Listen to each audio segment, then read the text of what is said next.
राहुल गांधी का आपने अब तक हर रूप देखा।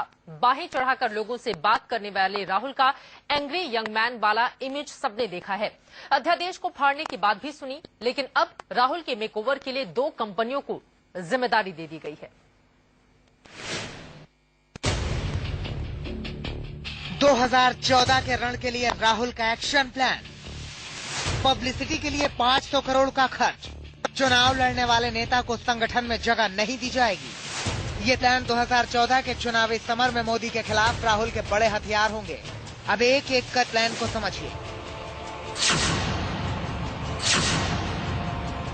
500 करोड़, जी हाँ, 2014 के रण में राहुल गांधी को छवि चमकाने के लिए 500 करोड़ खर्च करने की तैयारी है। एक अंग्रेजी अखबार के मुताबिक Japanese advertisement and public relation company Denso India और बुर्सन मर्स्टेलर को राहुल गांधी के मेकओवर की जिम्मेदारी दी गई है। अब इन कंपनियों के काम भी जान लीजिए कि कैसे वो राहुल गांधी को एक मजबूत लीडर के तौर पर चमकाएंगी। डेंसो इंडिया राहुल गांधी को युवा और मजबूत लीडर के तौर पर पेश करेगी। बुर्सन मर्स्टेलर सोशल मीडिया पर राहुल गांधी की छवि को चमकाएगी। ट्विटर और फेसबुक पर पब्लिसिटी की जिम्मेदारी इसके पास होगी। यानी अब मोदी और केजरीवाल की तरह फेसबुक और ट्विटर पर राहुल गांधी भी खूब दिखेंगे। लेकिन कांग्रेस ने पब्लिसिटी के लिए 500 करोड़ रुपए खर्च करने से इनकार कर दिया है।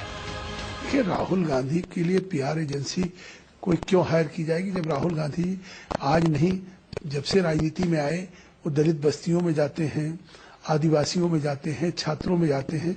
जिस तरह से जीवन के, समाज के हर वॉक ऑफ लाइफ के लोगों के बीच में उनका सीधा संवाद स्थापित है, तो उनको इसकी क्या आवश्यकता है। राहुल गांधी के लिए मुझे कोई जानकारी इसकी नहीं है। मैंने सुना ना कहीं पढ़ा है।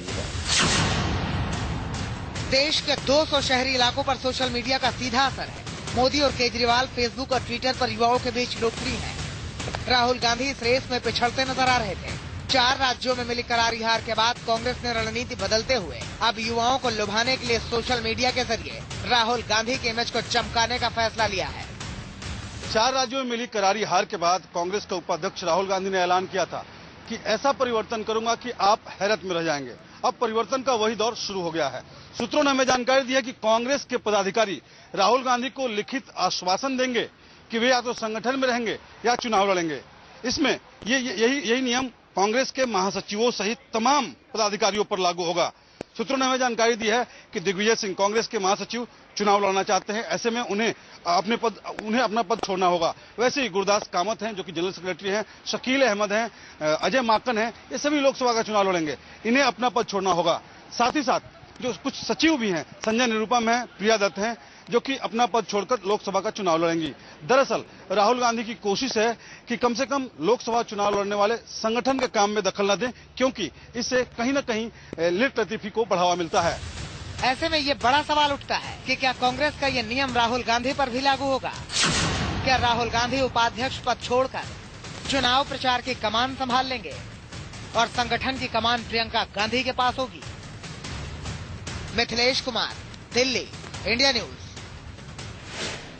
सवाल कई हैं जिनका जवाब आगे आने वाले वक्त में मिल जाएगा। मिथिलेश हमारे साथ लगातार बने हुए हैं। मिथिलेश, ये बताइए, राहुल गांधी तो खुद अपने आप में एक ब्रांड हैं, गांधी परिवार से वो आते हैं। ऐसे में इमेज मेकओवर की जरूरत राहुल गांधी के लिए क्यों पड़ गई? चित्रा, अभी इंडिया न्यूज के दर्शकों को आपने दिखाया भी कि कम से कम 200 संसदीय क्षेत्र हैं जिन पर सीधा सीधा ट्विटर और फेसबुक का असर है। और जो कम से कम जो युवा आबादी है 30% की, वो इन मामलों में काफी सक्रिय रहती है। इस मामले में राहुल गांधी कहीं न कहीं पीछे पिछड़ते हुए नजर आए थे।